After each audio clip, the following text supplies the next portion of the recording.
ಏನಾದ ಉದ್ಯೋಗ ಖಾತ್ರಿ ನರೇಗಾ ಯೋಜನೆ ಸ್ಟಾರ್ಟ್ ಮಾಡ್ತಾರೆ. ಇದು ಮಾಡೋದ್ರಿಂದ ನಮಗೆ ಲೇಬರ್ ಸಿಗ್ತಿಲ್ಲ ಸರ್. ಮುಖ್ಯವಾಗಿ ನಮಗೆ ಬಿತ್ತನೆ ಆದಮೇಲೆ ರಾಶಿ ಆದಮೇಲೆ ಯಾವಾಗ ಮಾರ್ಚ್ ಏಪ್ರಿಲಲ್ಲಿ ಇದು ಕಾನ್ಸೆಪ್ಟ್ ಇರೋದು ಕೂಡ ಒಕ್ಕಲ್ತನಕ್ಕೆ ಅಳವಡಿಸ್ಬೇಕು. ಈಗ ಕಾನ್ಸೆಪ್ಟ್ ಇರೋ ಉದ್ದೇಶನೇ ಈ ಕೃಷಿ ಕಾರ್ಮಿಕರೆಲ್ಲ ವಲಸೆ ಹೋಗಬಾರ್ದು, ಬೇರೆ ಬೇರೆ ಕಡೆ ರಾಜ್ಯಕ್ಕೆ ಕೆಲಸಕ್ಕೆ ಹೋಗ್ಬಾರ್ದು ಅನ್ನೋ ಉದ್ದೇಶಕ್ಕೆ ಇಲ್ಲಿ ದಿನನಿತ್ಯನೂ ಕೂಡ ಉದ್ಯೋಗ ಖಾತ್ರಿ ಯೋಜನೆ ಸ್ಟಾರ್ಟ್ ಮಾಡ್ತಾರೆ. ಇದರಿಂದ ನಮಗೆ ಕೃಷಿಗೆ ಏನದ ದೊಡ್ಡ ಹೊಡ್ತಾರೆ ಸರ್. ನಮ್ಗೆ ಲೇಬರ್ ಸಿಗ್ತಿಲ್ಲ. ಅದಕ್ಕೆ ನಾವೇನೋ ಒಂದು ಪ್ಲ್ಯಾನ್ ಮಾಡಿದ್ವಿ ಸರ್. ಕಳೆದ ನಮ್ಮಲ್ಲಿ ಜಿಲ್ಲಾ ಪಂಚಾಯತ್ ಸಿಒನ ಭೇಟಿಯಾಗಿದ್ವಿ. ನೀವು ಕೂಡ ಇನ್ನೊಂದು ಸಲ ಎಲ್ಲರಿಗೆ ಒಂದು ಸಭೆ ಮಾಡ್ಲಿಕ್ಕೆ ಹೇಳಿ ಸರ್. ಯಾಕೆ ಸಭೆ ಮಾಡ್ಬೇಕಂದ್ರೆ ಸರ್, ಈ ಕೃಷಿ ಚಟುವಟಿಕೆಗಳನ್ನು ಎಲ್ಲ ನರೇಗಾ ಯೋಜನೆದೊಳಗೆ ಸೇರಿಸ್ಬಿಟ್ಟು ಸಾಕಷ್ಟು ಒಂದು ಕಳೆ ತೆಗೆದಿರ್ಬೋದು, ಬಿತ್ತನೆ ಮಾಡೋದಿರ್ಬೋದು, ಫರ್ಟಿಲೈಸರ್ ಹಾಕ್ತಕ್ಕಂಥದ್ದು ಇರ್ಬೋದು, ನಾಟಿ ಮಾಡೋದು, ಬಿತ್ತನೆ ಕೂಲಿ ಬರ್ತೈತೆ ಎಲ್ಲ ಏನಿರ್ತದೆ ಸರ್. ಕೃಷಿ ಚಟುವಟಿಕೆ ಎಲ್ಲನೂ ಕೂಡ ನೀವು ಅದನ್ನು ಸೇರಿಸಿದ್ರೆ ರೈತರಿಗೆ ಮುಖ್ಯವಾಗಿ ಈ ಕೃಷಿಯಲ್ಲಿ ಅನ್ನೋದ ಲೇಬರ್ ಚಾರ್ಜಸ್ ಫಸ್ಟ್ ಉಳಿತದ. ಅದ್ರ ಜೊತೆಗೆ ರೈತಿಗೆ ಅನ್ನೋದು ಮಾಲೀಕತ್ವ ಸಿಗ್ತದೆ. ಯಾರು ಸುಮ್ಮನೆ ಗಿಡದ ನೆರಳೆ ಕುಂತಿಗಿಸಿದ ಇವತ್ತು 308 ರೂಪಾಯಿ, 349 ರೂಪಾಯಿ ಇವತ್ತು ತೊಗೊಂಡ್ರೆ ಅದು ರೈತರಿಗೆ ಅನುಕೂಲ ಆಗ್ತದೆ. ಈ ಕಡೆ ಏನದ ಸರ್ಕಾರ ಅದು ಮಾಡಿರ್ತಕ್ಕಂಥ ಯೋಜನೆ ಕೂಡ ಸರಿ ಹೋಗ್ತದೆ. ಇಲ್ಲ ಅಂತಂದರೆ ಕಟ್ಟುನಿಟ್ಟಾಗಿ ಮಾರ್ಚ್ ಏಪ್ರಿಲ್ ಆದ ನಂತರ ಇದನ್ನು ಕೃಷಿ ಏನು ನಿಮ್ಮದು ನರೇಗಾ ಯೋಜನೆ ಅದ ಅದು ಜಾರಿಗೆ ತರಬೇಕು ಒಂದು. ಇಲ್ಲ ಅಂತಂದರೆ ಈ ಕೃಷಿ ಯೋಜನೆ ಸೇರಿಸ್ಬೇಕು. ಅಂದಾಗ ಮಾತ್ರ ನಮ್ಮ ರೈತರು ಉದ್ಧಾರ ಆಗ್ತಾರೆ. ಇಲಾಖೆಯಲ್ಲಿ ಕೂಡ ದುಡ್ಡು ಕೂಡ ವೇಸ್ಟ್ ಆಗಲ್ಲ ಸರ್. ಈಗ ಮಾರ್ಕೆಟ್ ರೇಟ್ 500 ರೂಪಾಯಿ ಸಂಬಳ ಇದ್ರೆ ನೀವು 349 ಪಟ್ಟು ಉಳಿದಿದ್ದು ಅವ್ರು ಕೊಡ್ತಾರೆ. ಅವ್ರು ಕೊಡ್ತಾರೆ.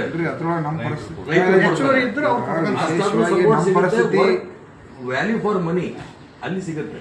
ಈಗ ನೀವು 350 ರೂಪಾಯಿ ಕೂಲಿ ಮಾಡಿರಿ ಸರ್. ಕೂಲಿ ಮಾಡಿರಿ ಅಂದ್ಮಂತ ನಾವು ಮೊದಲು 100 ರೂಪಾಯಿ 150 ರೂಪಾಯಿ ಕೊಟ್ಟ ಕೆಲಸಕ್ಕೆ ಹಚ್ತಿದ್ವಿ. ಇವತ್ತು 350 ರೂಪಾಯಿ ಕೂಲಿ ಆಗೈತಿ. ಇದೇನು ಹಾನಿ ಅಂತೇಳಿ ನಾವಲ್ಲ, ಇದನ್ನ ಕೃಷಿ ಚಟುವಟಿಕೆಗೆ ಅಳವಡಿಸಿರಪ್ಪ ಅಂತಂದ್ರೆ ಯೂಸ್ ಮಾಡಿರ್ತಂದ್ರೆ ನಮ್ಮ ರೈತರ ಬದುಕಿಗೆ ಏನಂದ್ರೆ ತೊಂದರೆ ಆಗೋದು ಅನುಕೂಲ. ಅಂದ್ರೆ ಇವತ್ತು ಕೆಲವು ಇಂಡಿವಿಜುವಲ್ ವರ್ಕ್ ತಗೊಳ್ಳೋಕೆ ಅವಕಾಶ ಇದೆಯಲ್ಲ, ಅದರಲ್ಲಿ ಬಿತ್ತನೆ ಮಾಡೋದಿಲ್ಲ, ಬದು ಏನು ಮಾಡ್ತಾರೆ ಸರ್, ಪ್ರತಿ ವರ್ಷ ಹೊಳೆಯಲ್ಲ. ಸುಮ್ಮನೆ ನಮ್ಮ ಹೊಲದಿಂದ ಈ ರಸ್ತೆಯಿಂದ ಅಧ್ಯಕ್ಷರ ಹೊಲಕ್ಕೆ ರಸ್ತೆ ಮತ್ತು ಇವ್ರ ಹೊಲದಲ್ಲಿ ನಾವೇನಾದ್ರೂ ಬದು ಹಾಕಿದ್ವಿ ಅಂತೇಳಿ ಅವರವರೇ ಡಾಕ್ಯುಮೆಂಟ್ಗಳು ಕ್ರಿಯೇಟ್ ಮಾಡ್ತಾರೆ. ಯಾವ ರೈತರಿಗೆ ಅದ್ರ ಬಗ್ಗೆ ಮಾಹಿತಿ ಇಲ್ಲ ಇರುತ್ತೆ. ಯಾಕಂದ್ರೆ ನಿಮ್ಮವರೆಲ್ಲ ಗೊತ್ತು ಸರ್, ನಿಮಗೆಲ್ಲ ಮಾಹಿತಿ ಎಲ್ಲ ದೊಡ್ಡ ಹೇಳೋದ್ರಾಗ ಆಗ್ತಿಲ್ಲ. ನಾವೇನು ಬರೀ ಮಾಡೋದು ಆರೋಪ ಅಂತ ನಾವು ತಿಳ್ಕೊಬೋದು. ಆದ್ರೆ ಇಲ್ಲಿ ಮುಖ್ಯವಾಗಿರ್ತಕ್ಕಂಥ ವಿಚಾರ ಏನಂದ್ರೆ ಸಂಪೂರ್ಣವಾಗಿ ದುಡ್ಡು ಆಡೋದು. ನಮಗೆ ಒಂದು ಚಾಲೆಂಜ್ ಮಾಡಿದ್ರು ಸರ್ ಇಲಾಖೆಗೆ. 1 ವರ್ಷ ಬರ್ತಕ್ಕಂಥ ಒಂದು ಪಂಚಾಯತಿ, ಒಂದು ದೊಡ್ಡ ಪಂಚಾಯತಿ, ಒಂದು 20-30 ಮೆಂಬರ್ ಇರ್ತಕ್ಕಂಥ ಒಂದು ಪಂಚಾಯತಿ, ನಮಗೆ ಅಲ್ಲಿ ಬರ್ತಕ್ಕಂಥ ಅನುದಾನನ ನಾವು ಯಾವ ರೀತಿ ಆ್ಯಕ್ಷನ್ ಪ್ಲ್ಯಾನ್ ಮಾಡ್ಬೇಕನ್ನ ನಾವು ಮಾಡಿಕೊಡ್ತೀವಿ. ಚಾಲೆಂಜ್ ಕೊಡ್ತೀವಿ. ನಾವು ಆ ಗ್ರಾಮನ ಯಾವ ರೀತಿ ಮಾಡಿ ತೋರಿಸ್ತೀವಿ ಅಂತಕ್ಕಂಥ. ಇಲ್ಲ ಆಕ್ಷನ್ ಪ್ಲಾನ್ ಮಾಡೋದು ನಿಮ್ಮವರೆಲ್ಲ ನೀವೇ ಯಾರನ್ನ ಎಲೆಕ್ಟ್ ಮಾಡಿ ಕಳಿಸ್ತೀರಾ ಅಲ್ಲಿ? ಅದು ಕರೆಕ್ಟ್. ಈಗ ಒಂದು ಪಂಚಾಯತ್ನ ಅವಕಾಶ ಕೊಡ್ರಿ. ಹೆಂಗವ ನಾಯಕ್ ಫಿಲ್ಮ್ದಾಗ ವೈಯಕ್ತಿಕ ಸಿಎಂ ಮಾಡಿದ್ರಲ್ಲ ಅದ್ರಾಗ ಇನ್ನೊಂದು ಆಪ್ಷನ್ ಕೊಡ್ತೀನಿ. ಆ ರೀತಿ ಇರೋದು ನಮ್ಗೆ ನೀವು ರಿಪೋರ್ಟ್ಸ್ ತಗೊಂಡು AC ರೂಮಲ್ಲಿ ಕೂತ್ಕೊಂಡು ಡಿಸೈನ್ಸ್ ನಮ್ದು ಒಪ್ಪಬೇಡಿ. ನೀವು ಬನ್ನಿ, ತಿಂಗಳಿಗೆ 1 ದಿನ ಒಂದು ಹಳ್ಳಿ ವಾಸ್ತವ್ಯ ಕೊಡಿ. ಅಲ್ಲಿ ಅಧಿಕಾರಿಗಳನ್ನು ಕರೆಸಿ, ನೀವು ಇಡೀ ಜಿಲ್ಲೆ ಅಧಿಕಾರಿಗಳೆಲ್ಲ ಅಲ್ಲಿ ಬಂದು ಇರ್ಬೇಕು ಆ ಪಂಚಾಯತಿನಲ್ಲಿ. ನಮ್ಮನ್ನು ಕರೆಸಿ ನಮ್ಮ ಜೊತೆಗೆ ಅಪೋಸಿಟ್ ವಾದ ಮಾಡಿ.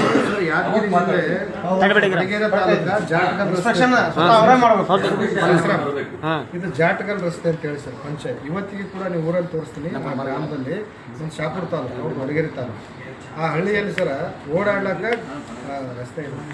ಅಂದ್ರೆ ಚರಂಡಿ ವ್ಯವಸ್ಥೆ ಎಲ್ಲ ರೋಡ್ ಮೇಲೆ. ಬಿಲ್ ಒಂದು ಮಿನಿಮಮ್ ರಾಜ್ಯವ್ಯಾಪಿರ್ತಕ್ಕಂಥ ಎಲ್ಲ ಹಳ್ಳಿಗಳಿಗೆ ರಸ್ತೆ ಇಲ್ಲ. ನಾವು ಕೂಡ ಡಾಂಬರೀಕರಣ ಮಾಡಿಲ್ಲ, ಕಡೀಕರಣ ಮಾಡಿಲ್ಲ. ನಾವಿಷ್ಟ ಹೊಲ ಕೆಸರಿನಾಗ ಹೋಗ್ಬೇಕು, ಹೆಂಗೆ ಬದುಕಲಿಕ್ಕೆ ಸಾಧ್ಯ?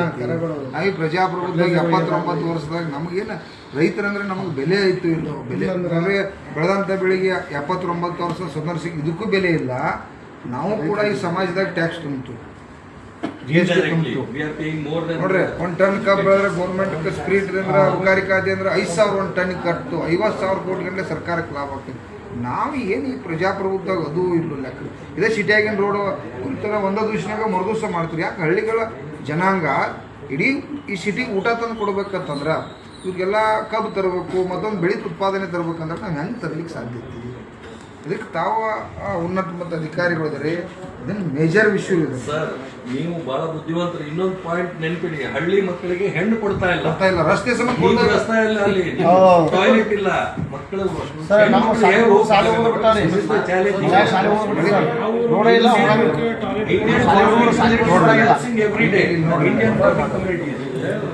ನೋಡ್ರಿ ಯಾವ ನಮ್ಮನೆ ನಾವು ಜನ್ಮ ಮಾಡ್ಬೇಕು ಅಂತ ಹಿರಿಯ ತರ್ಬೇಕಂದ್ರೆ ಪರಿಸ್ಥಿತಿ ಮೂರು ಹಾಕ್ಸ್ಬೇಕಾದ್ರೂ ಅಲ್ಲಿ ಥೋಡೆ ಹಾಕ್ತಾರೆ. ಸರ್ ಬೇಸಿಕ್ ನಿಮ್ಮನೇಲಿ ನೀವೇ ಹೋಗ್ತಿಲ್ಲ ಸರ್, ಟ್ರಿಪ್ ಹೋಗ್ತೀಗ ಹಳ್ಳಿನಲ್ಲಿ ರೋಡ್ ಇಲ್ಲ ಅಂದ್ರೆ ಊರು ಹಳ್ಳಿಯಲ್ಲೇ ನಾನು ಹೋಗುದು ಒಂದು ವರ್ಷಕ್ಕೆ 2 ಸರಿ ಹೋಗುದು ಹಳ್ಳಿಯಲ್ಲಿ ಹೋಗ್ತೇನೆ. ಕರೆಕ್ಟ್ ಹೇಳಿ ಯಾವ ಊರಿರ್ಬೋದು? ನಮ್ದು ಗೆಸ್ಬೇಡಿ ಯಾವ್ದಿರ್ಬೋದು. ಬಿಹಾರ ಬೆಳಗಾವಿ ಮಾತಾಡ್ಬೇಕಾದ್ರೆ ಉತ್ತರ ಕರ್ನಾಟಕ ಇರ್ಬೇಕು, ಔಟ್ ಆಫ್ ಸ್ಟೇಟ್ ಅಲ್ಲ ಕರ್ನಾಟಕದಲ್ಲ, ಬೇರೆ ಸ್ಟೇಟ್ ಸ್ಟೇಟ್ ಎಲ್ಲಿ ಸರ್ ನೀವು ಇವೆಲ್ಲ ಎಂಟು ಭಾಷೆ ಬರ್ತಾವೆ ನಿಮಗೆ, ನನಗೆ ಗೆಸ್ ಮಾಡೋಕ್ಕಾಗಲ್ಲ. ದಕ್ಷಿಣ ಕನ್ನಡ ಇರ್ಬೇಕು, ಕರ್ನಾಟಕದ ದಕ್ಷಿಣ ಕನ್ನಡ ನೆಟ್ವರ್ಕ್ ತೋರಿಸ್ತಾ ಇದ್ದೀವಿ. 7 ಭಾಷೆ ಮಾತಾಡ್ತೀವಿ. ದಕ್ಷಿಣ ಕನ್ನಡ ಮಂಗಳೂರು ಸೈಡ್ನಲ್ಲಿ ತೋರಿಸ್ತಾ ಇದೆ. ನಂದು UP. ಯುಪಿ ಕನ್ನಡ ಭಾರಿ ಈಗ 12ನೇ ತಾರೀಕು ಅವರು ಎಲ್ಲ ಬರ್ತಾ ಇದ್ದಾರೆ, ಮೀಟಿಂಗ್ ಕರೆದಿದ್ದೀನಿ. ಇದೇ 12ನೇ. ಸರ್ ದಯವಿಟ್ಟು ಹಳ್ಳಿ ನಾನು 10 ನಿಮಿಷ ಕೇಳಿ, 10 ನಿಮಿಷ ನಾನು ಕೇಳ್ತೀನಿ. 12ನೇ ತಾರೀಕು ಎಲ್ಲರನ್ನ ಕರೆದಿದ್ದೀನಿ. ಎಲ್ಲ ಮುಖ್ಯ ಕಾರ್ಯಕಾರಿಗಳು ಬರ್ತಾ ಇದ್ದಾರೆ, ಮಿನಿಸ್ಟರು ಕೂಡ ಇರ್ತಾರೆ. ಮಿನಿಸ್ಟರ್ ಅವರು ಮೀಟಿಂಗ್ ತೆಗೆದುಕೊಳ್ತಾರೆ. ಆ ಮೀಟಿಂಗಲ್ಲಿ ನೀವೇನು ಹೇಳಿದ್ದೀರ ನನ್ನ ಚರ್ಚೆ ಮಾಡಿ. ನೀವು ಹೇಳಿರ್ತಕ್ಕಂಥ ಮಾತು ಸರಿ, ಅದರಲ್ಲಿ ಏನು ಆಗ್ತಿಲ್ಲ. ಹಳ್ಳಿಯಲ್ಲಿರ್ತಕ್ಕಂಥ ರಸ್ತೆಗಳನ್ನು ಅಭಿವೃದ್ಧಿ ಮಾಡಬೇಕು. ನರೇಗಾದಲ್ಲಿ ಅಷ್ಟು ದೊಡ್ಡ ಮಟ್ಟಕ್ಕೆ ಅಷ್ಟು ಅಭಿವೃದ್ಧಿ ಮಾಡಲು ಸಾಧ್ಯ. ಅದರಲ್ಲಿ ಏನು 2 ಮಾತಿಲ್ಲ. ನಮ್ಮಲ್ಲಿ ಏನಿರುತ್ತೆ ಅದರ ಪ್ರಕಾರ ಸ್ವಲ್ಪ ಮಾಡ್ತಾ ಹೋಗಬೇಕು, ಸ್ವಲ್ಪ ಮಾಡ್ತಾ ಹೋಗಬೇಕು. ಆ ಥರ ಮಾಡ್ತಾ ಹೋಗ್ತಾ ಇದ್ದೀವಿ. ಕೆಲವು ದೊಡ್ಡ ಪ್ರಮಾಣದಲ್ಲಿ ರಸ್ತೆ ಮಾಡ್ತಾರೆ. ಈಗ ಫಾರ್ ಎಕ್ಸಾಂಪಲ್ ಕಲ್ಯಾಣ ಕರ್ನಾಟಕದಲ್ಲಿ ನೀವು ನೋಡ್ಬೋದು, ಕಲ್ಯಾಣ ಪಥ ಥರ ಮಾಡ್ತಾರೆ. ಒಂದು ಈಗ ಪ್ರಗತಿ ಪಥ ಕೂಡ ಆಗ್ತದೆ. ಬೇರೆ ಬೇರೆ ಆ ರಸ್ತೆಗಳನ್ನು ಅಭಿವೃದ್ಧಿ ಮಾಡೋದು ಕೆಲಸಗಳು ನಡ್ತಾ ಇದೆ. ಆದರೆ ನೀವು ಹೇಳ್ತಾ ಇರೋದು ಊರೊಳಗೆ ಇರ್ತಕ್ಕಂಥದ್ರಲ್ಲಿ ಏನು ಮಾಡಬೇಕು, ಅದರಲ್ಲಿ ನಿಮ್ಮ ಜಿಲ್ಲಾ ಪಂಚಾಯತ್, ಗ್ರಾಮ ಪಂಚಾಯತ್ ಅವರು ಫಂಡ್ ಇರೋದು, CC ರಸ್ತೆಯನ್ನು ಮಾಡ್ತಾರೆ, ಚರಂಡಿಗಳು ಮಾಡ್ತಾರೆ, ಎಲ್ಲ ಕೆಲಸ ಕೆಲವು ಮಾಡಿರ್ಬೋದು ನಮ್ಮ ಗ್ರಾಮಗಳಲ್ಲಿ ಕೂಡ. ಹಳ್ಳಿಗಳು ಮಾಡಕ್ಕೆ ಸಾಧ್ಯ. ಹಳ್ಳಿಯೊಳಗೆ ಕೆಲವು ಕಡೆ CC ಊರಾಗ ಮಾಡ್ತಾರೆ ಸರ್, ಮಾಡ್ತಾರೆ. 7 ವರ್ಷ ಸರ್ ನಮ್ಮಲ್ಲಿ ಸರ್ ಮೊದಲ ಬರ್ತಿತ್ತು ಜಾಸ್ತಿ ಫಂಡ. ಈಗ ಸುಮಾರು ಒಂದು 2-4 ವರ್ಷ ಆಯ್ತು, ಏನೂ ಕೂಡ ಫಂಡ್ ಇಲ್ಲ. ಏನಾರು ಕೇಳ್ಬಿಡೋದು ಉದ್ಯೋಗ ಖಾತ್ರಿ ಒಳಗೆ 10% ಅತ್ತಾರ, ಅದೇನು ದಿಕ್ಕಿರೋದಿಲ್ಲ, ಅದೇನು ಉದ್ಯೋಗ, ಅದೇ ವೇಸ್ಟ್ ಆಗ್ತದೆ. ನೀವು ಸರ್ ಈಗ ಇದ ಸ್ಪೆಷಲ್ ನಮ್ಮದ್ರಿ, ಯಾಕಂದ್ರೆ ಹಳ್ಳಿಗಳ ರಸ್ತೆ ಆಗಲಿಲ್ಲ ಅಂದ್ರೆ ನಮ್ಮದು ಇಲ್ಲಿ ಹೊರಗೆ ಏನೂ ಮಾಲ್ ಬರೋದಿಲ್ಲ, ನಾವು ಹೋಗೋದಿಲ್ಲ. ಈಗ ಹೇಳಿದ್ರೆ ಸಾಹೇಬ್ ನಮ್ಗೆ ಯಾರೂ ಹೆಣ್ಣು ಕೊಡ್ತಾ ಇಲ್ಲ. ಯಾಕಂದ್ರೆ ಹಳ್ಳಿಗಳು ರಸ್ತೆ ಇದ್ರೆ ಎಲ್ಲ ತೊಂದರೆ. ನಾವು 50 ಎಕರೆ ಹೊಲ ಆಯ್ತು, ಅಧ್ಯಕ್ಷರೇ ನಿಮ್ಮ ಮನೆಗೆ ಶೌಚಾಲಯ ಯಾವ್ದಾದ್ರು ಒಂದು ಮನೆಗೆ ನೋಡ್ತಾರೆ. ಈ ಪರಿಸ್ಥಿತಿ ಬಂದ್ರೆ ತಮ್ಮಿಗೆ ತಗೊಂಡು ಹೋಗೋದು ಶೌಚಾಲಯ ಸರ್ ಮಾಡ್ಕೋತಾ ಇಲ್ಲ. ಶೌಚಾಲಯ ನೋಡ್ತಾ ಇರೋದು ನನಗೆ ತುಂಬಾ ಸಂತೋಷ. ಅಲ್ಲ ಸರ್, ಅವ್ರು ನೋಡ್ಬೇಕು, ನೋಡ್ಬೇಕು, ನೋಡ್ಬಿಟ್ಟೆ ಅಲ್ಲ ಅಲ್ಲಿಗೆ ಬಂದದ ಸರ್ ಕೆಲವೊಂದು ಹೆಂಗಾದ್ರಿ ಸರ್ ಮೇಜರ್ ವಿಷಯ ಐತಿ. ತಾವು ಸ್ಪೆಷಲ್ ಆಗಿ ಹಿಂಗೆಲ್ಲ ಸಂಘಟನೆಯವ್ರು ಹಳ್ಳಿಗಂತರ ಜನ ನಮಗೆ ಬಂದು ಭೇಟಿಯಾಗಿ ಒಂದು ನಿಮ್ಗೆ ಲೆಟ್ರ್ ಕೂಡ ಕೊಡ್ತೀವಿ. ತಾವು ಅದನ್ನು ಅಗದಿ ಸರ್ಕಾರಕ್ಕೆ ಮಂತ್ರಿಗಳಿಗೆ ಒತ್ತಾಯ ಮಾಡಿ ಇದಕ್ಕೆ ಸ್ಪೆಷಲ್ ಫಂಡ್ ಕೊಡ್ರಿ ಸರ್ ಹಳ್ಳಿಗಳಿಗೆ. ನಾ ಹೇಳ್ತೇನೆ ಒಂದು ವರ್ಷಕ್ಕೆ ಸರ್ ನೋಡ್ರಿ, ಒಂದು ವರ್ಷಕ್ಕೆ ಒಂದು ಹಳ್ಳಿ ಒಳಗೆ ಒಂದು ಕೋಟು, 2 ಕೋಟು, 2-3 ಕೋಟಿ ಬೇಕಾದ್ರೆ ಎಕ್ಸ್ಟ್ರಾ ಹಣ ಸರ್ ಕಡಿಮೆ ಯೂಸ್ ಮಾಡ್ತಾ ಇಲ್ಲ ಸರಿಯಾಗಿ, ಜಾಸ್ತಿ ಕೊಡ್ರಿ. ರೋಡ್ ಆಗ್ತಾ ಇದೆ. ನಾನು ಮೆಂಬರ್ ಇದ್ದೀನಿ ಗೊತ್ತಿಲ್ಲ ನನಗೆ, ಅದಕ್ಕೆ ಹೇಳಿದೆ sir. Multi village drinking system ಎಲ್ಲ ಇದೆಯಲ್ಲ, that is also under repair most of the cases. ಯಾಕಂದ್ರೆ ಕಾಮಗಾರಿ ಎಲ್ಲ ಹಾಳಾಗಿದೆ because of XYZ reasons. You know better than us.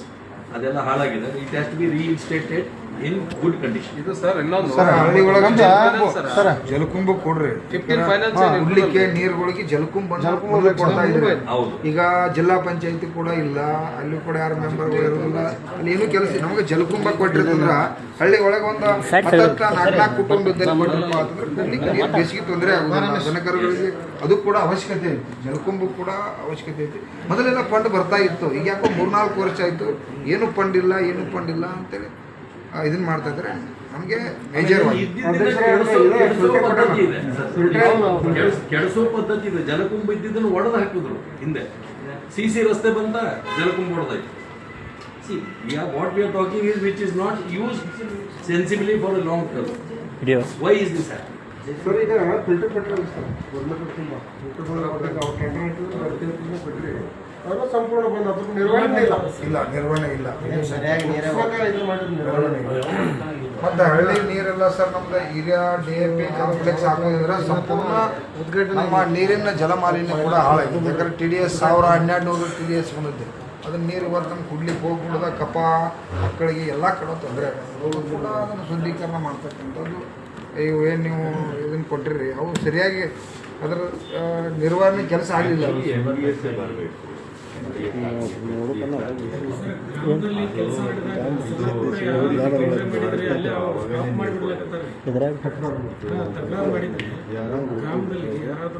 ಕೆಲಸ ನಡೆದಾಗ್ರಿ ಇದನ್ನೆಲ್ಲ ಬಂದ್ ಇಡ್ರಪ್ಪ ಅಂತಂದು ರಾಜಕೀಯ ಮಾಡಿದ್ರೆ ಎಲ್ಲ ಬಂದ್ ಬಿಲ್ ತಗೊಂಡೋಗ್ಬಿಡ್ತಾರೆ ಸರ್. ಅದನ್ನು ಸ್ಟಾಕ್ ಅಂದ್ರೆ ಅವ್ರಿಗೆ ಅಷ್ಟೇ ಬೇಕು. ಅದು ಬಿಲ್ ಎಲ್ಲ ಕುಲ್ಲ ಆಗಿಬಿಟ್ಟಿರ್ತೈತಿ. ಈಗ ಪಂಚಾಯತಿ ಬಿಲ್ ಕ್ಲಿಯರ್ ಸರ್. ಕೊನೆಯದಾಗಿ ಚಂಚಾಮಠ ಮಾಡೋದು ಬೇಡ, ಕೊನೆಯದಾಗಿ ಹೇಳ್ತು ಸರ್, ಆಫೀಸರ್ಗೂ ಎಲ್ಲರಿಗೂ COಗಳು ಮತ್ತು ತೆರಿಗಿನ ಆಫೀಸರ್ ಮತ್ತು PDO ಇಂಜಿನಿಯರು ಮತ್ತು ಎಲ್ಲರಿಗೂ ಹೃದಯ ಎತ್ತಿ ಮನುಷ್ಯರಿದ್ದಾರೆ. ನಾವು ರೈತರ ಅರ್ಧ ಗಂಟೆಗೂ ಈ ದೇಶದಾಗ ರೈತ ಆತ್ಮಹತ್ಯೆ ಮಾಡ್ಕೊಳ್ತೀವಿ. ಈ ಭ್ರಷ್ಟಾಚಾರ ವ್ಯವಸ್ಥೆಗೆ ಸ್ವಲ್ಪ ಕಡಿಮೆ ಮಾಡಿ 100% ಕಡಿಮೆ ಮಾಡಿ ಪಗಾರ ಎತ್ತಿ ಅವ್ರಿಗೆ ಬದುಕಲಿಕ್ಕೆ ಸಾಧ್ಯತೆ. ನಾವು ಬದುಕಲಿಕ್ಕೆ ಸಾಧ್ಯ ಇಲ್ಲ.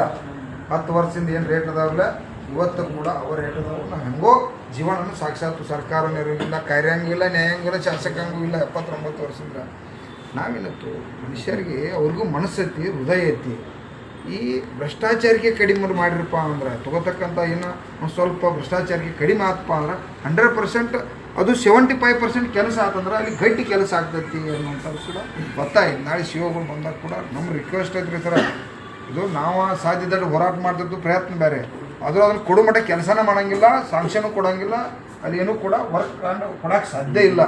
ಇದು ನಿಜವಾದ ಸ್ಥಿತಿ ಸರ್ ರಾಜ್ಯದಾಗ. ತಾವು ಒಳ್ಳೆ ಅಧಿಕಾರಿ ಇದ್ರಿ, ಮಾಡ್ರಿ. ನೀವು ರೈತರ ಮಗ ಅಂತ ಹೇಳಿರಿ, ಸಂತೋಷ ಐತಿ, ಮಾಡಲೇಬೇಕು ಸರ. ನಮ್ಮ ರಾಯಬಾಗ ತಾಲೂಕು ರೀ, ಬೆಳಗಾವಿ ಡಿಸ್ಟಿಕ್ ರೀ, 8 ವರ್ಷ ಆತ್ರಿ ಪಂಚಾಯತಿ ಒಂದು ಕೆಲಸ ಮಾಡಿಲ್ಲ. ರೋಡ್ಗಳು ಯಾವ ಮೊರಮ್ ರಸ್ತೆಗಳಲ್ಲಿ ಎಲ್ಲ ಬಂದಿಟ್ಟು ಮಾಹಿತಿ ಹಕ್ಕ ಏನೇನೋ ಸುಡುಗಾಡು ಮಾಡಿರಿ. ಅದ್ರ ಬದಲು CS ಮಾತಾಡ್ರಿ, ಅವ್ರು ಯಾಕೋ ಇದು ಮಾಡ್ತಾ ಇದ್ದಾರೆ. ಸ್ಟೇಟ್ ಇಶ್ಯೂ ಬಗ್ಗೆ ಮಾತಾಡಿ. ಒಂದು ಪಂಚಾಯತ್ ಅಲ್ರಿ, ಆ ಕಡೆ ಭಾಗನೇ ಆಗ್ತಾ ಇಲ್ರಿ ಸರ್. ಇನ್ನೊಂದು ಸರ್ ಮಾಡಿ ಸರ್. ಇನ್ನೊಂದು ಬಂದಿದೆ ಸಾಹೇಬರಿಗೆ ಹೇಳ್ರಿ ಸರ್ ಯಾದಗಿರಿ ಅಲ್ಲ, ಎಲ್ಲರೂ ಇಲ್ಲೇ ಹೋಗ್ತಾರೆ. ಒಂದು ನಿಮಿಷ ಹಿಂಗೆ ಇರ್ರಿ, ನಿಮಗೆ ಲೆಟರ್ ಫೋಟೋ ತೆಗಿತೀನಿ.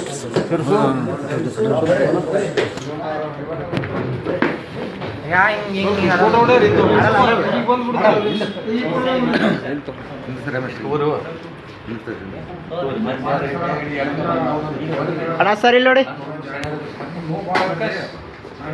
ನಾವು ಸ್ವಲ್ಪ ಬರ್ತೀವಿ. ಇನ್ನೊಂದು ಹೆಲ್ಪ್ ಸರ್. ಕಾರ್ಯ ವ್ಯವಸ್ಥೆ ಆಗಿದ್ದ ಹಳ್ಳಿಗಳು ಸುಧಾರಣೆ ಆಗಲಿಲ್ಲ, ರಸ್ತೆ ಆಗಿಲ್ಲ ಅಂತ 79 ವರ್ಷ.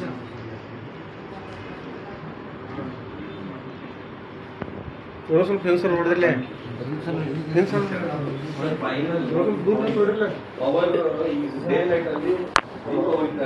CEO, ZPU ಎಲ್ಲರಿಗೂ ರಿಟರ್ನ್ ಸ್ಟೇಟ್ಮೆಂಟ್ ಕೊಟ್ಟಾಗಿದೆ.